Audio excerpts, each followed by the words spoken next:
After his failed vice presidential bid in 2016, the son and namesake of former President Ferdinand Marcos yet again seeks to return to public office, this time to follow in the footsteps of his late father. Health Secretary Francisco Duque a no-show in the Senate Blue Ribbon Committee's probe into the management of COVID-19 response funds. That's after President Duterte ordered cabinet officials to skip the hearing, which some centers say is unconstitutional. And the world celebrates every student's second parent today, so we ask you, what is your favorite line from your teacher?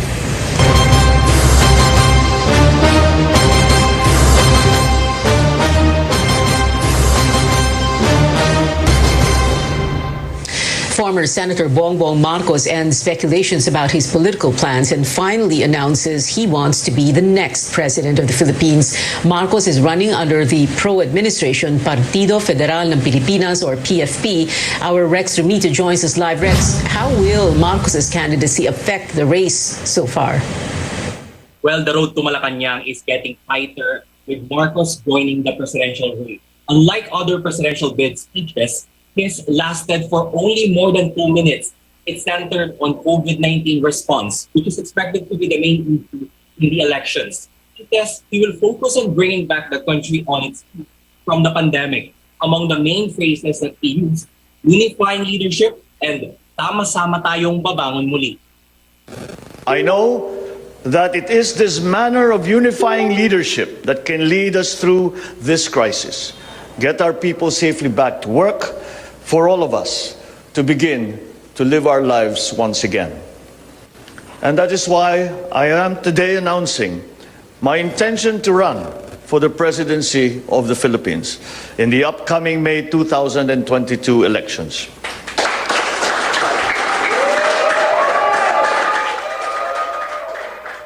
We have yet to know if the tagline, unifying leadership, is a response to those who are strongly opposing his candidacy, especially the anti-Marcos crowd.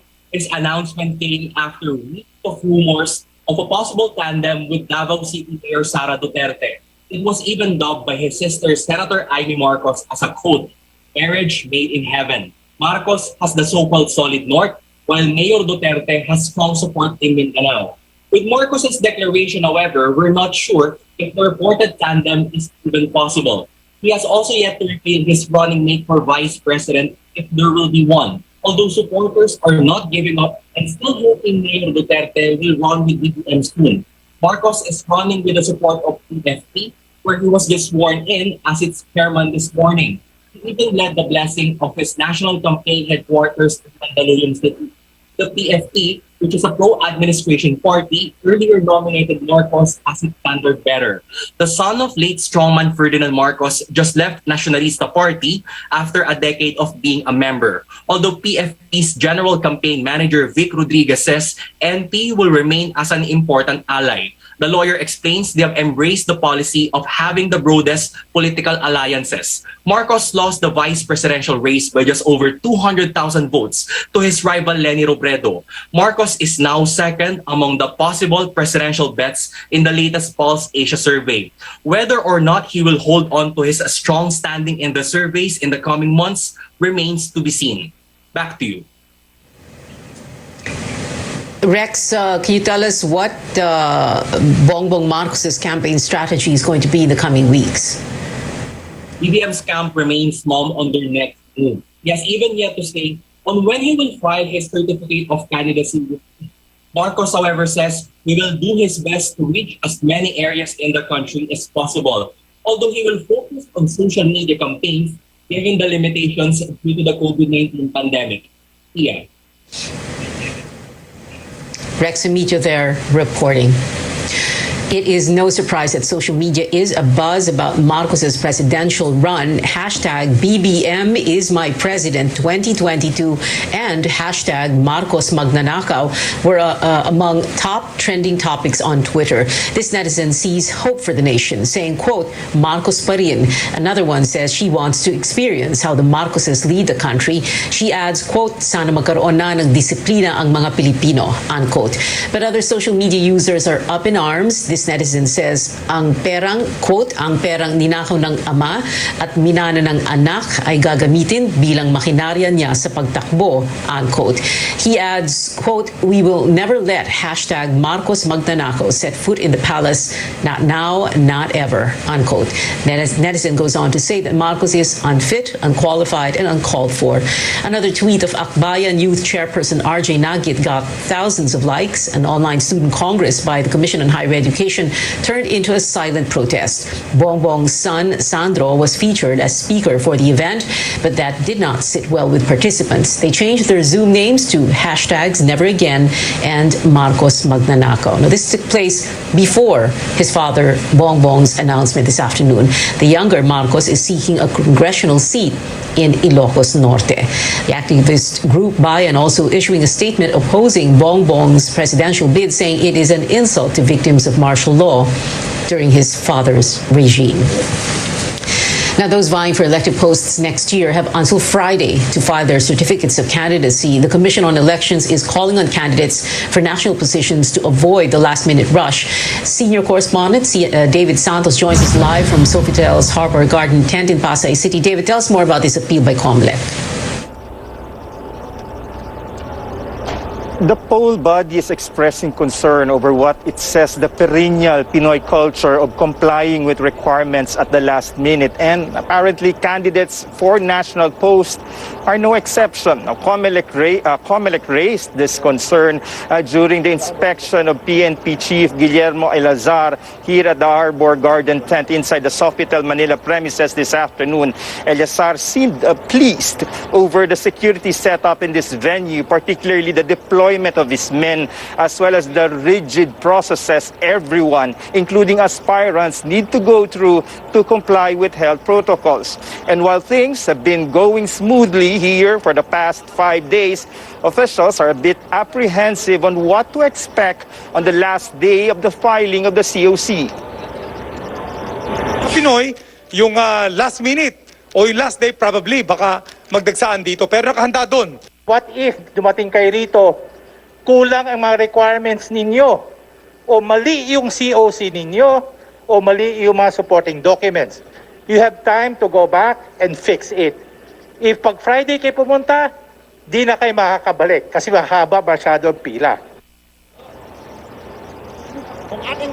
So far, 26 presidential aspirants have filed their COCs, 6 of them today. This is relatively a small number compared to previous years. In 2015, 130 filed COCs for president, 20 of them on the first day alone.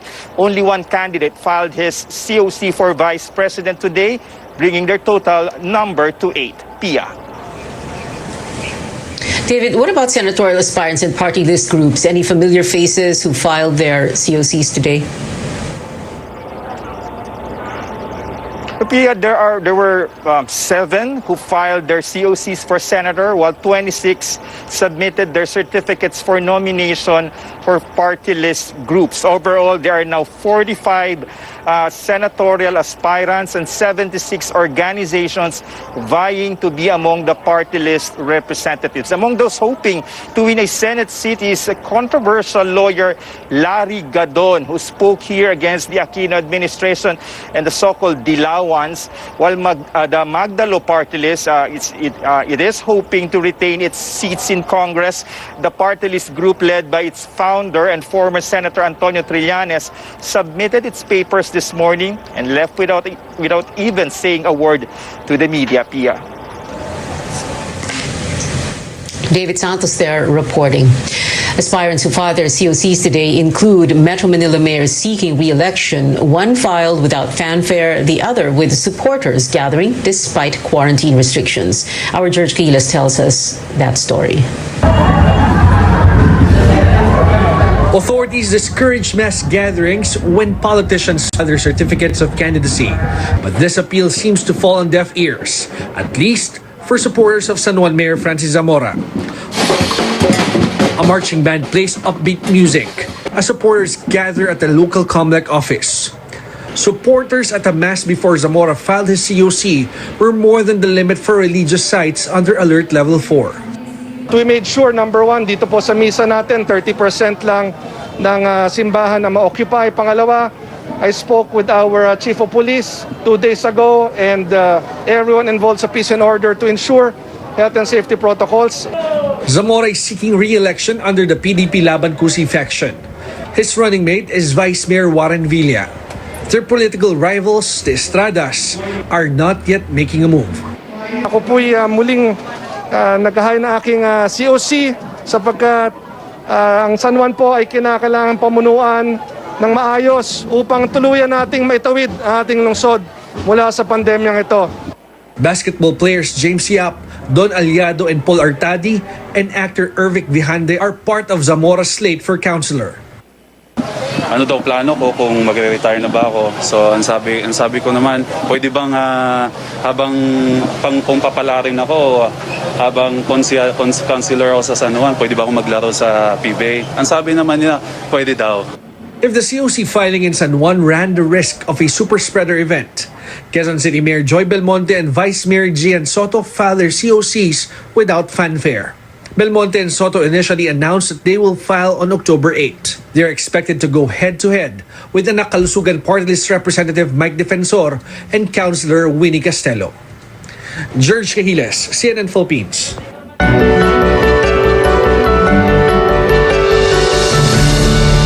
More questions than answers from the Senate Blue Ribbon Committee's hearing today as several government officials were a no-show.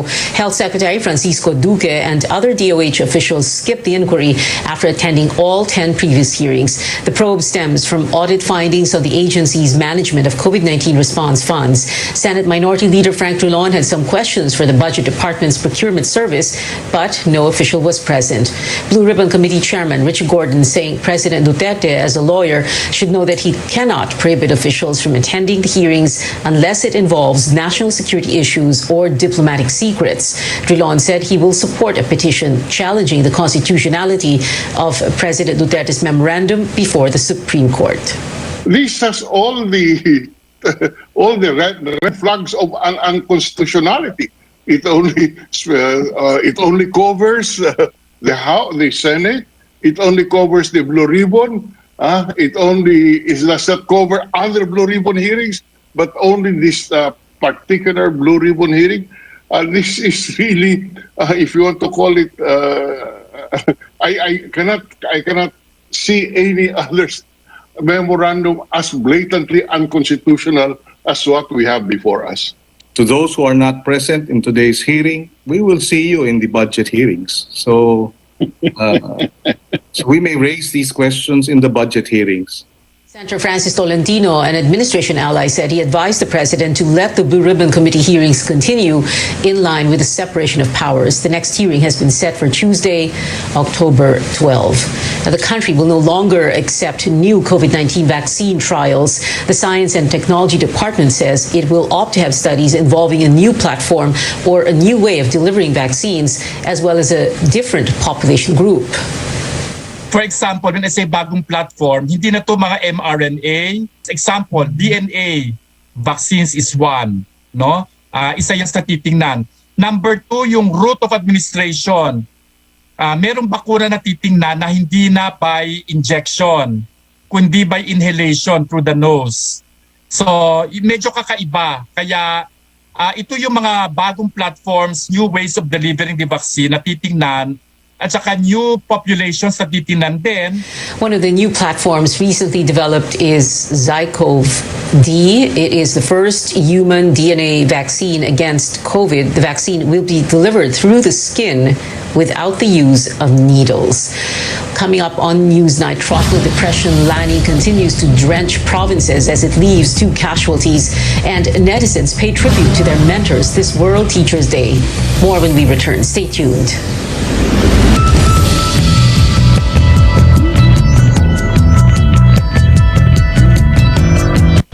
Nagsimula sa isang pangarap. Ako na po, ma'am. Ika'y tutulungang ibahin ang buhay na nakasanayan. Naka 24 months ka na sa pag-ibig. May panghulog na ako sa motor.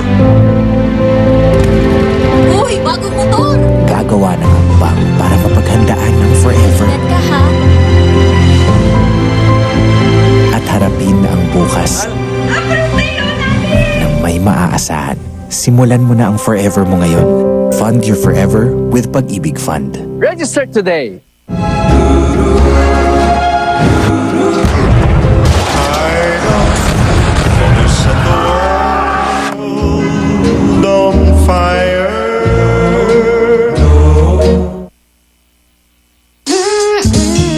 New Magnolia Mayo. May choice ingredients na tatak Magnolia. At may tamang blend ng tamis-asim sarap that will make kids go,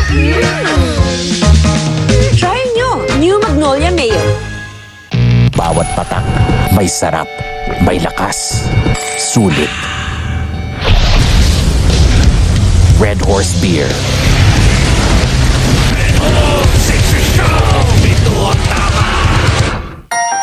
Pogino! Dahil yan sa vet-approved Nutri-Chunks Coat Shine with active boost and prebiotics na pampalisto. Made with real salmon goodness and omega-3 and 6 for healthy skin and shiny coat. Kita naman, di ba? Listo, ganado sa Nutri-Chunks Coat Shine.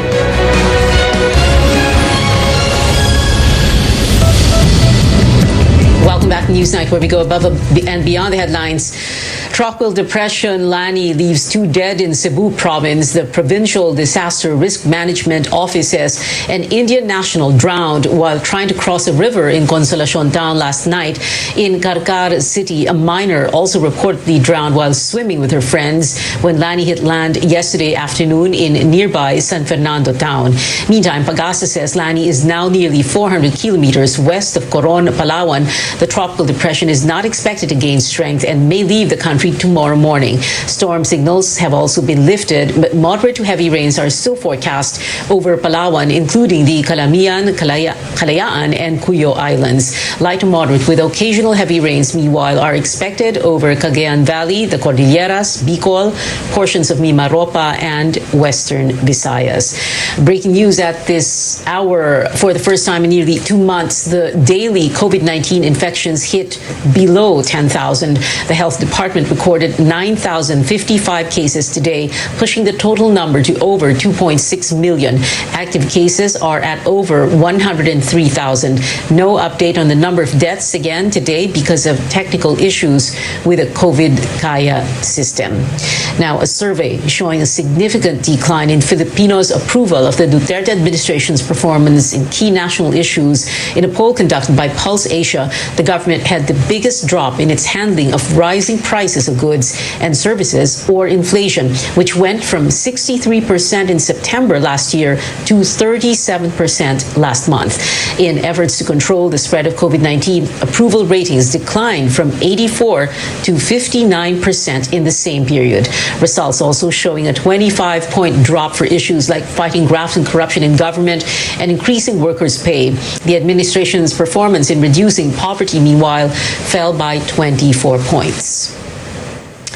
The administration still enjoys majority approval ratings on fighting criminality, responding to calamity-affected areas, and protecting the welfare of overseas Filipino workers, among others. The survey was conducted on 2,400 adults from September 1 to 6. Malacanang says the low approval ratings reflect the current economic situation, where millions of workers were affected by heightened quarantine restrictions. The palace says the government is ramping up vaccinations for the gradual reopening of the economy.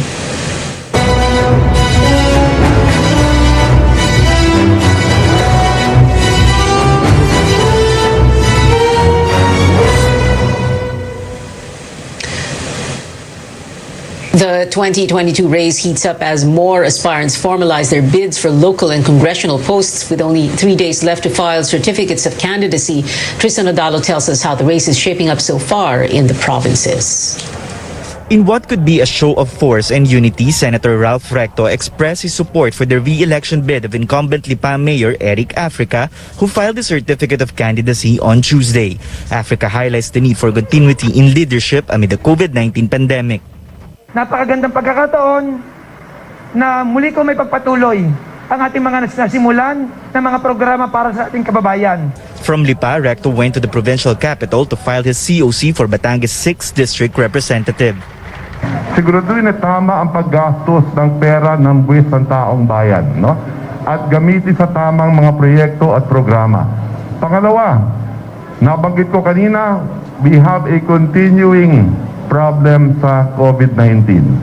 The senator, however, remains mum on the plans of his wife, Batangas Representative Vilma Santos Recto. Speculation shall run as VP or Senator po. Malalaman ninyo hanggang 8 naman tayo. Joining Recto and Africa's Batangas slate is the husband of vlogger Alex Gonzaga, Mikey Morada, who is seeking re-election as councilor. Over in Laguna, former journalist and Laguna 3rd District Representative Sol Aragones is challenging incumbent Laguna Governor Ramil Hernandez. House Committee on Health Chairperson Helen Tan will run for governor of Quezon Province. She will go head-to-head with incumbent Governor Danilo Suarez. House Speaker Lord Alan Velasco, on the other hand, formalizes his re-election bid as Marinduque's lone district representative. In Cebu City, the wife of former Tomas Osmeña will be running for city mayor. If she wins, Margot will make history as the city's first female local chief executive.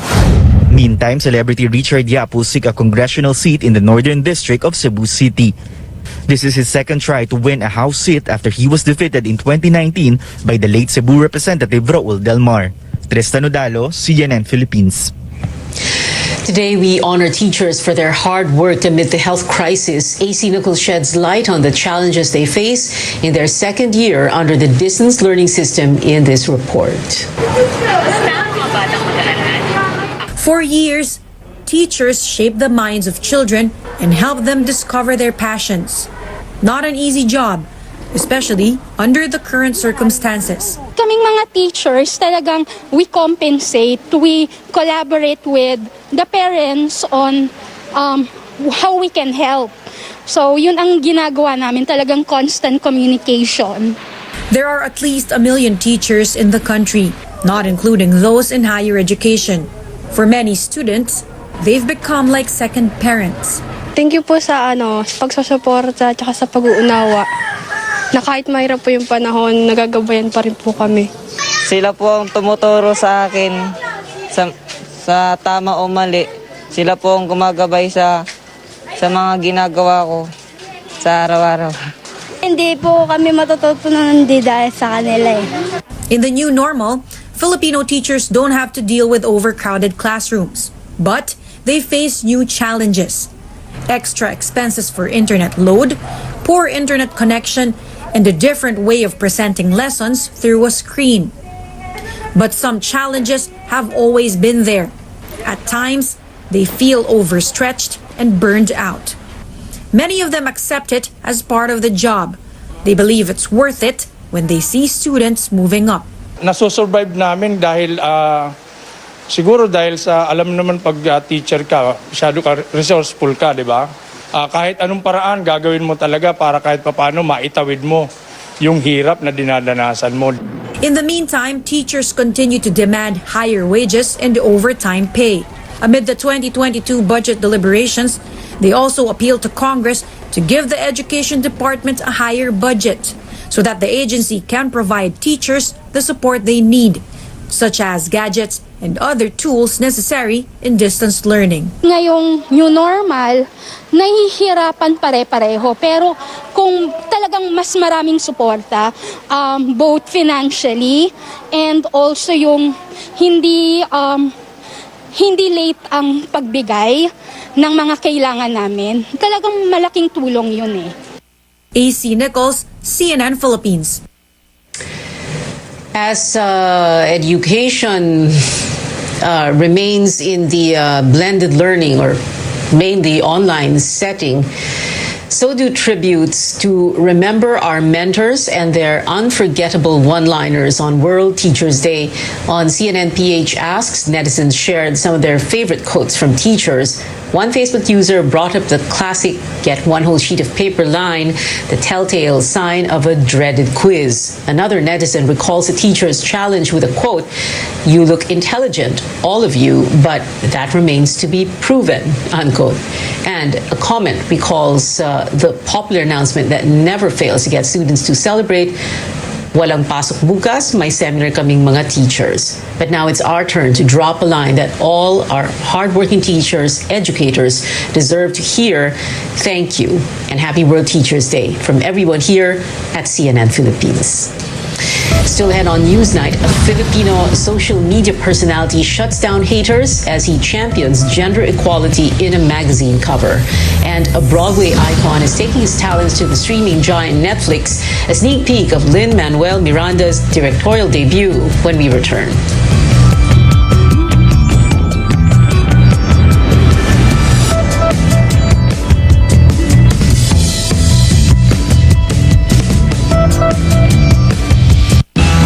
Amid the darkness, look on the bright side. As the battle against COVID-19 continues, the fight for proper nutrition grows as more and more families lack access to healthy food. Knorr is no stranger to these health challenges. For over 2 decades, the food brand has championed proper nutrition for every Filipino and continue to do so, especially during these troubling times. Knorr has an important role to play in addressing the problem of malnutrition. Given our reach and our portfolio of nutritious and delicious products, we are in a position to make a real difference. Apart from educating moms and partnering with different organizations, Knorr has also remained true to its passion for good food by continually improving on their products to provide essential nutrients that will benefit the families that use them. From its Knorr Sinigang sa Sampalok Mix Original that now contains vitamin C, to the popular Knorr Broth Cubes that are now also a source of iron. Knorr's continuing innovation for positive nutrition is part of the Unilever Sustainable Living Plan. The company's mission is to provide a positive social impact in the markets where it operates. For more information, consumers can visit Knorr's website or follow Knorr Philippines on Facebook and YouTube. I'm Sam Tidwani, CNN Philippines. Kumagaan ang inuman pag sandiglay. Oy, musta? Ako, stressed sa work kaya ini-imagine kong nasa beach ako. Tapos ng mabigat na araw, mag-inuman with friends and sandiglay. Ulitin natin to. Ang alin? Imagine? Hindi, mag-inuman. Sandiglay.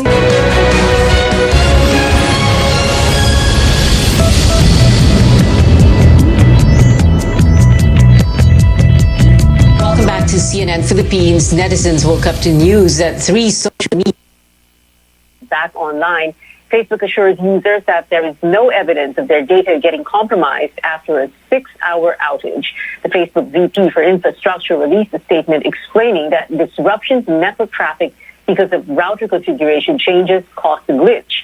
Users reported Facebook login and connection errors and Instagram feeds not loading past midnight until this morning. The temporary shutdown comes just days after a Facebook whistleblower revealed in an interview that the company tried to hide proof that it knew its platforms were being used to spread hate and misinformation. Facebook has pushed back against these allegations. And also, trending online, the latest Playboy digital issue shows off not only Pinoy representation, but also LGBTQ pride. Hawaii-based Filipino influencer Bretman Rock is the first openly gay man to grace the magazine's front page, and he is only its 3rd male cover model, following late founder Hugh Hefner and musician Bad Bunny. After getting flack from netizens who claim he was not fit for the Playboy brand, Rock posted more photos from the shoot to combat online critics. And before we go moving from the stage to the big screen, Hamilton playwright Lin-Manuel Miranda is making his directorial debut. The new Netflix film Tick Tick Boom tells the story of the creator of critically acclaimed Broadway musical Rent. Played by Tony Award winner Andrew Garfield, the lead, Jonathan Larson, is a young composer dreaming of writing the next great piece of American theater. Miranda was first cast as Larson in an off-Broadway production of the original play in 2014. He said he was honored to adapt Tick Tick Boom into a motion picture back in 2018 when the project was just taking off. What does it take to wake up a generation? It would be a tragedy to give up what you have. Take off and fly. Fear or love, baby, don't say the answer. Actions speak louder than The autobiographical movie will be available for streaming on Netflix November 19. And that is it for now. Thank you for Newsnight. I'm Pia Ontiveros for Newsnight, where we go above and beyond. It is 81 days to go before Christmas.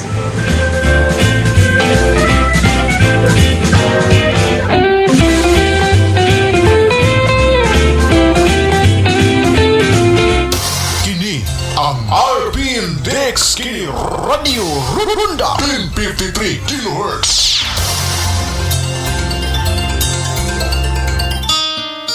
O, anyari sa'yo? Ba't nakasimangot ka?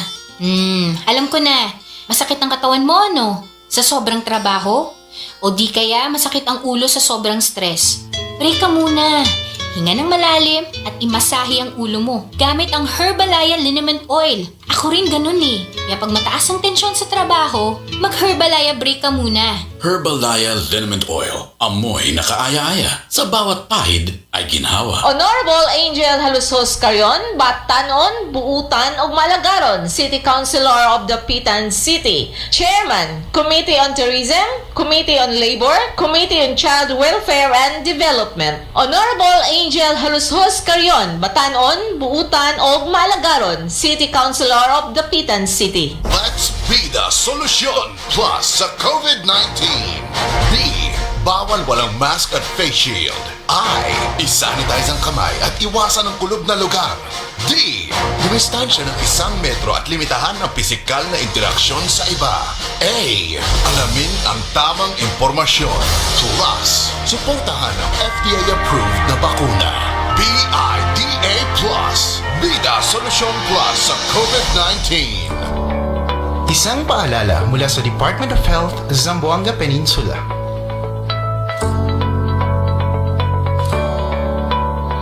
Dapitan City Councilor Jezebel Bing Balisado, konsehal sa Dakbayan sa Dapitan nga dali duulon og maabibihon sa iyang mga katawhan. Konsehal Bing Balisado maluluyon og matinabangon sa tanang higayon. Konsehal Bing Balisado sa Dakbayan sa Dapitan.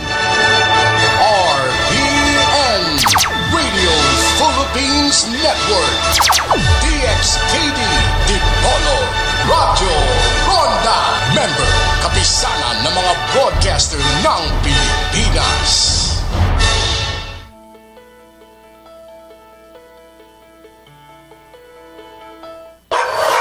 Rabies is the deadliest viral disease transmitted between humans and animals. It's spread to people from the saliva of infected animals. An infection from this disease causes tens of thousands of deaths every year, mainly in Asia and in Africa, with children being the most affected. It remains a serious public health threat in the country as well, but it's vaccine preventable. We'll know more about this viral disease on today's episode of MEDTALK Health Talk. I'm Dr. Freddy Gomez.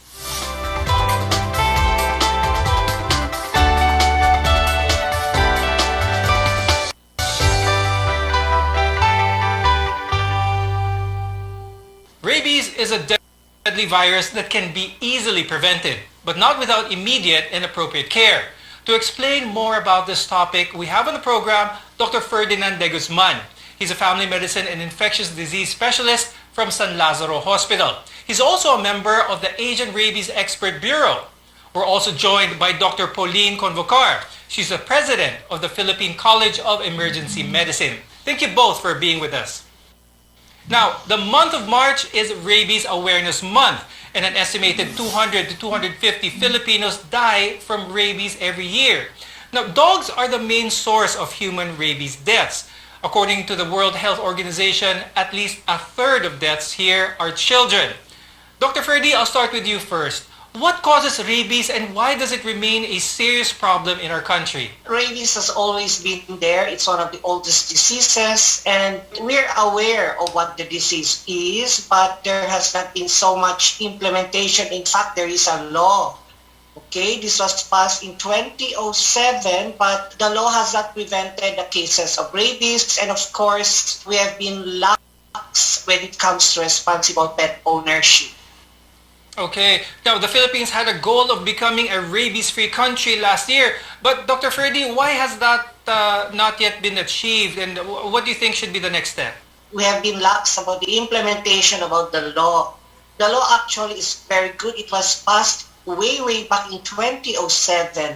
So if we had followed, if we had seen to it, there would be no stray dogs, okay? Because the key to the prevention and reduction of rabies cases is in dog immunization. So if we have responsible pet ownership on the part of people who own dogs, we would have less cases of rabies. Rabies is transmitted through bites of an infected animal at ang pinaka-common dito ang mga unimmunized dogs. Now, Dr. Pauline, is there any other way rabies can be transmitted other than a bite? Say for example, kalmot. Yeah, it's still very much possible that a kalmot or a scratch may still be able to transmit the virus because you'll never know when the animal just licked its paws or nails and then scratched the patient. So that's one non-bite transmission of the virus. So it is still possible that there may be non-bite. Your pets may inadvertently lick your lips or any mucosa, and that may be a form or a way of transmission of the virus to the patient. Oh, so there are more than one way to get infected with rabies. But are all dogs born with rabies, Dr. Ferdy? Okay.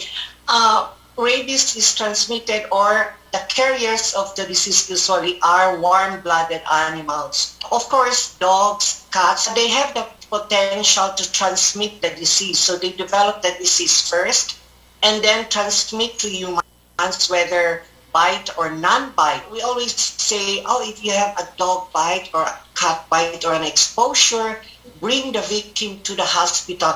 But most of the time, the source of the disease or the source of the exposure is there, the pet dog, which is not tied, which I said earlier would be considered as stray. Dr. Pauline, aside from dogs, meron pa bang ibang mga common animals that our viewers should be aware about that is most likely to transmit rabies if ever they're infected to people? Yeah, as what was explained by Dr. Ferdy, all warm-blooded mammals, Dr. Ferdy, right? So, but however, in the Philippines, 98.5 to as close as 99% really are transmitted by dogs. All other animals that may transmit may be cats or any other domesticated animals that are warm-blooded. So they may still transmit, but they only comprise around less than 2% or 1.5% of the animal bite cases that we have in the Philippines. Okay, so I can't stress enough the importance of trying to prevent rabies from happening because by the time you start showing symptoms, it's most likely too late. Now, Dr. Ferdy, could you please explain to us how the virus travels through our body? How fast does this spread? Okay, the usual scenario is that of a bite. Okay, so the saliva gets inside the human body through a bite, through a break in the skin.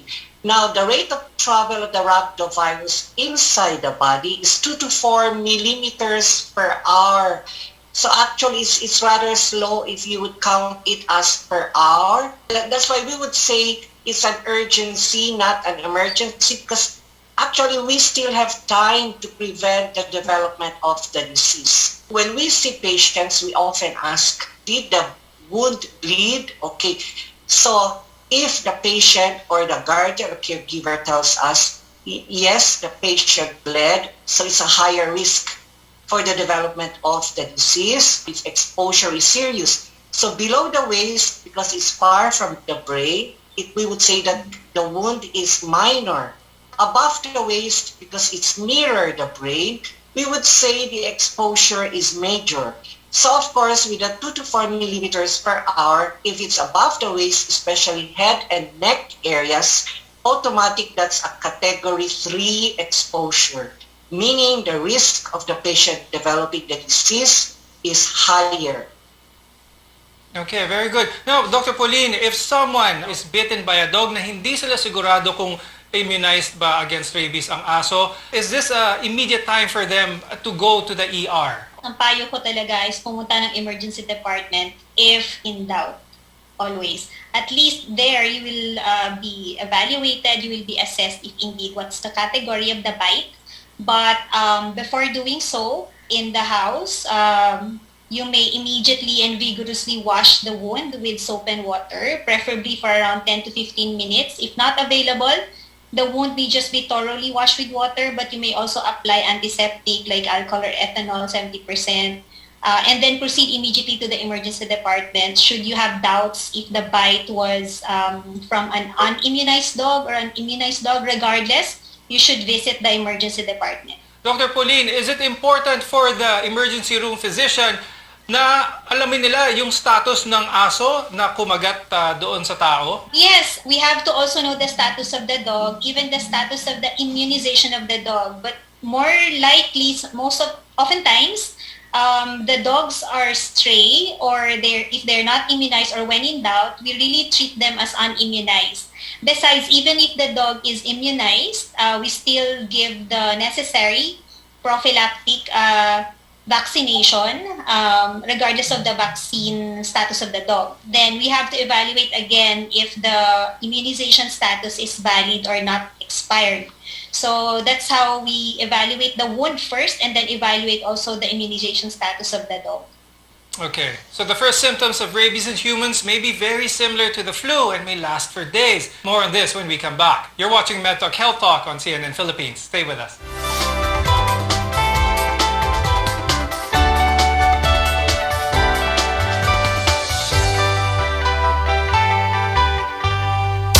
Kini ang RPN DXKD Radio Runda 1053 kHz.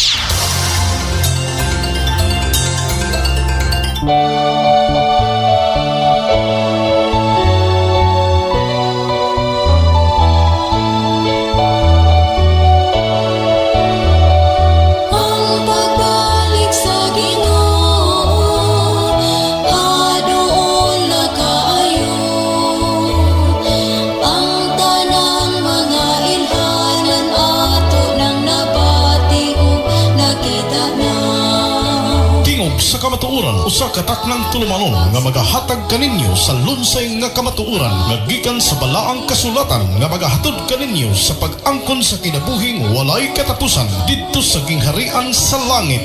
Kining ubos ninyong igsuo Brother Mitchell Pindilio makig-uban kaninyo sulod sa usa ka taknang tulumanon. Paminawa, tingog sa kamaturan uban ni Brother Pastor Mitchell Bindilio dinhi lamang sa RPN DXKD. Inyong mabati matag adlaw Sabado ug Domingo alas 7 ngadto sa alas 8 sa gabi. Tingog sa kamaturan.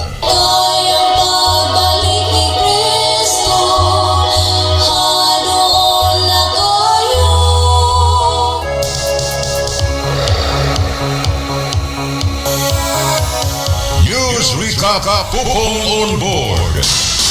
Pangitabo sa tulo ka distrito sa Zamboanga del Norte, kalambuan sa politika, showbiz o agrikultura. News recap, Pupong on board. Ginilang sa Radio Runda alas 6 ngadto sa alas 9 adlaw Domingo.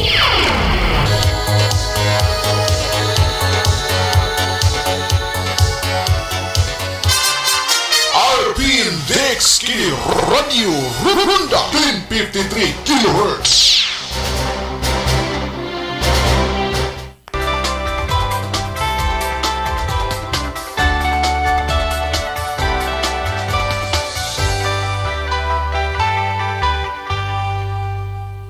We're together in health. I'm Dr. Freddy Gomez. Our topic for today is rabies, which remains a serious public health threat in our country.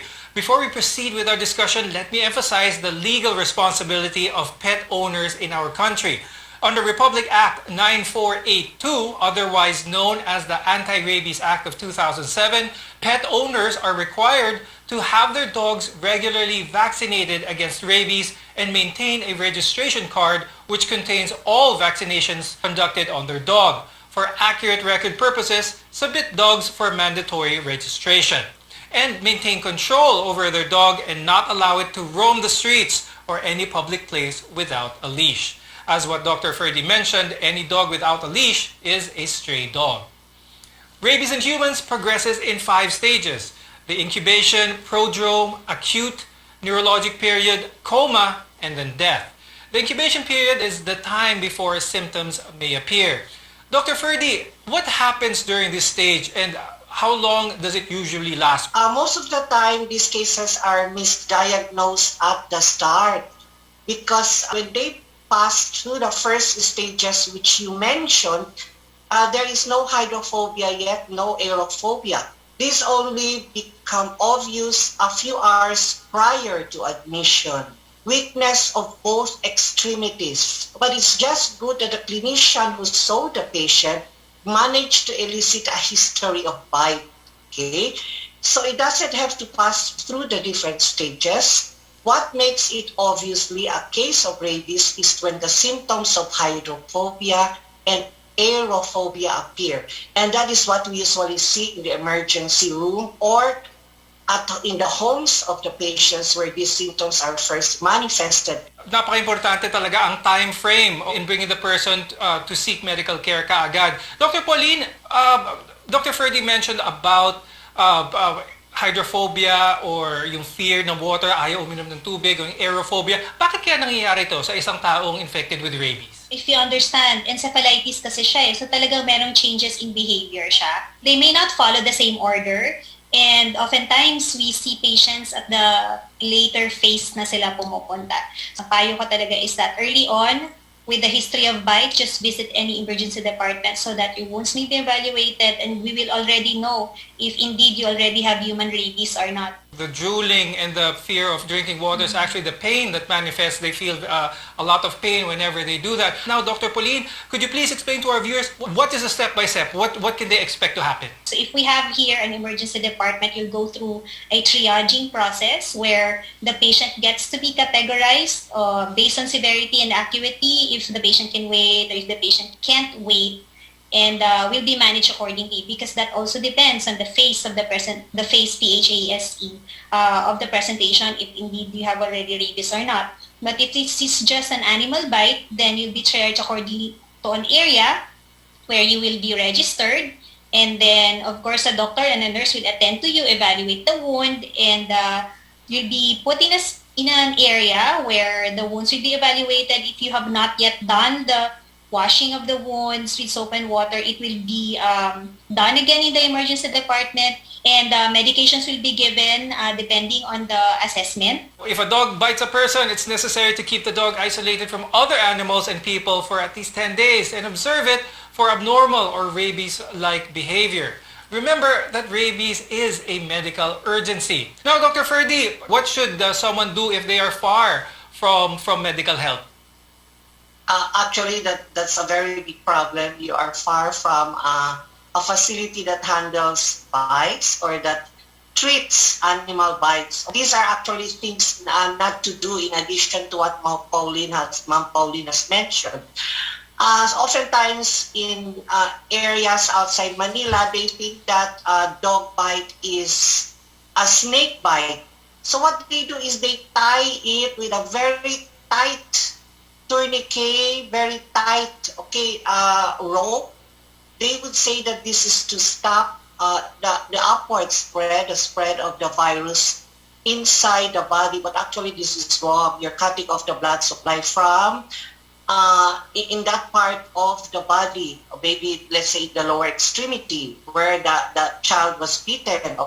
Applications of concoctions. So while waiting for transportation to bring the patient to a facility which handles bites, please do not apply bawang. Many times we still see nowadays they scrub bawang over the affected area, and what happens, it burns. Nasusunog po ang bite site.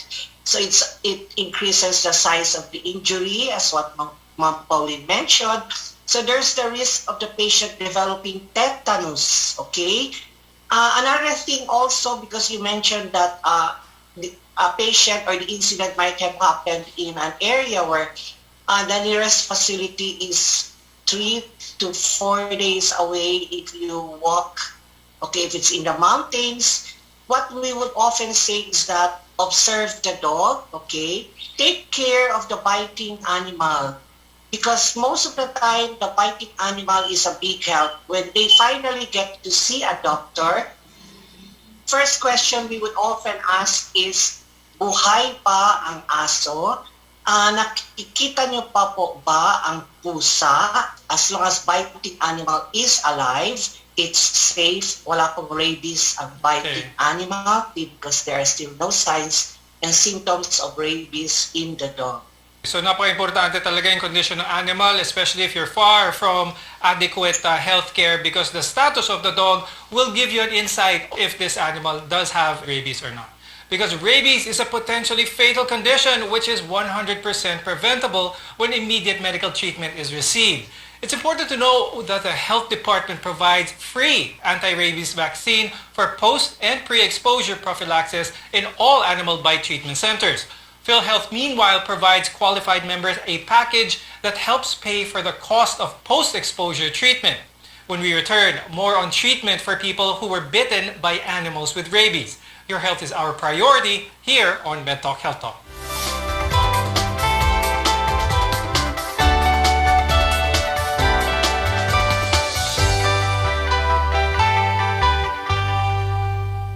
Kini ang RPN DXKD Radio Runda 1053 kHz.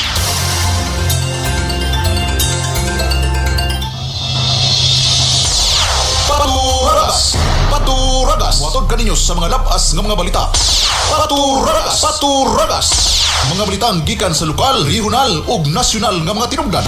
Paturagas. Hisgot sa bisan unsang hilisgutanan nga may kalabigitan sa katawhan. Paturagas. Inyong mabati din hilamang sa RPN DXKD Dipolog 1053 sa dial sa inyong mga radyo.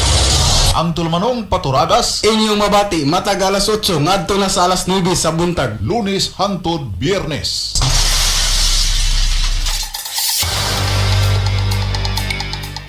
Taliwala sa nahiagumang pandemya ning atong nasud karon, naninguha ang nasyonal nga pangagamhanan nga ipaabot sa kadaghanan ang mga tubag sa nagbaha nga mga pangutana kabahin sa kahintang sa tanang katawhan, pinaagi na sa PCOO kung Presidential Communications Operations Office ni Secretary Martin Andanar. Laging handa! Programa sa tanang Sibyaanan nga mohatag katinawan sa mga pangutana sa katawhan. Laging handa! Programang makahatag kasayuran sa benepisyo ug ayuda alang sa katawhan. Laging handa! Programang maghatod sa mga impormasyon kabahin sa pagpangandam ug mga gipatuman sa nasyonal nga pangagamhanan taliwala sa pandemyang COVID-19. Laging handa!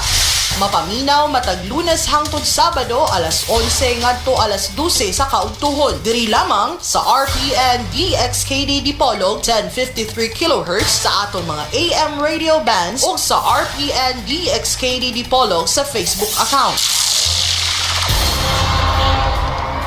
Magkahiusa kita aron mapakgang ang pagkuyanap sa COVID-19. Laging handa! Hatod ka dato sa Presidential Communications Operations Office kun PCOO.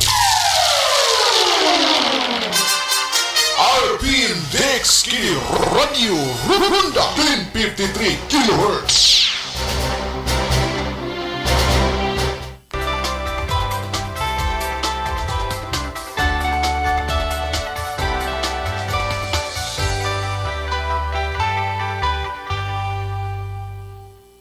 The World Health Organization has a global campaign to end human rabies death by 2030.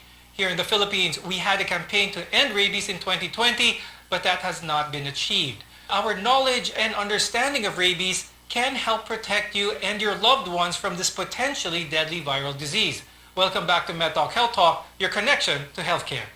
All suspected cases of rabies should be treated immediately to prevent the onset of symptoms and death. Dr. Pauline, can you explain the treatment process? So, okay, upon assessment of the wound, so that depends on the category of the wound, then perhaps a post-exposure prophylaxis. The vaccine may then be indicated. There are two types of how to give the vaccine. It may be through intradermal or intramuscular. There's a regimen to be followed strictly on schedule. So if the category is 3, then we have to give both passive and active vaccinations. So we have to give an immunoglobulin for the category 3 types of bites, and of course the prophylactic anti-rabies vaccine for all types of categories of the wound. Oh yes, that's a follow-up question. Dr. Pauline, can you only get vaccinated after getting bitten or scratched by a dog? Actually, you may prefer to have yourself vaccinated if you are high risk. Say, for example, you are a zookeeper, you are a veterinarian, you are a veterinarian assistant, or you are a lab technician or a lab personnel that has this high risk of exposure to a potential reservoir of rabies, then you may opt to be given a pre-exposure prophylaxis or a vaccine. Not all animal bites require preventive rabies interventions though, but medical attention should be immediately sought after if the bite is from an animal exhibiting signs of rabies. Wildlife are much more likely to be rabid than domestic animals, but your pets can be infected when bitten by rabid wild animals, especially stray dogs, as what Dr. Ferdy mentioned earlier. Dr. Ferdy, why should we vaccinate our pets and how often should they get vaccinated? So if you immunize dogs, because prevention would be cheaper, okay, and of course less traumatic to our patients, okay. If it's category 3 and it's a new patient, okay, no pre-exposure immunization on the part of the patient, like what you mentioned or like what was discussed earlier. And if dog is not immunized, marami pong injection. Because remember, you're not only preventing rabies, you have to prevent tetanus. Now, knowing where to go after getting bitten by an animal is essential information to avoid complications. And an animal bite center is a facility where you can avail of services about animal bites. Dr. Pauline, where can people or our viewers go to in order to find out yung mga animal bite centers natin dito sa bansa? There are two kinds of animal bite hospitals where you can go to. An animal bite treatment center are mostly government hospitals, but there are also private animal bite centers that can also attend to patients with animal bites. So you can conspicuously really see these signs because they're mandated also by accrediting bodies that they should have conspicuous signs that may lead you to these areas where you can have your wounds managed. And we wrap another interesting episode today. We'd like to thank our guests, infectious disease specialist Dr. Ferdinand de Guzman and emergency medicine specialist Dr. Pauline Convocar. We appreciate your time and effort. Education is key to rabies prevention. Teaching people, especially children, about rabies is crucial to prevent this lethal disease. It may be fatal, but it's 100% preventable when you know what to do. I'm Dr. Freddy Gomez, helping build a healthier future for you. Thank you for watching.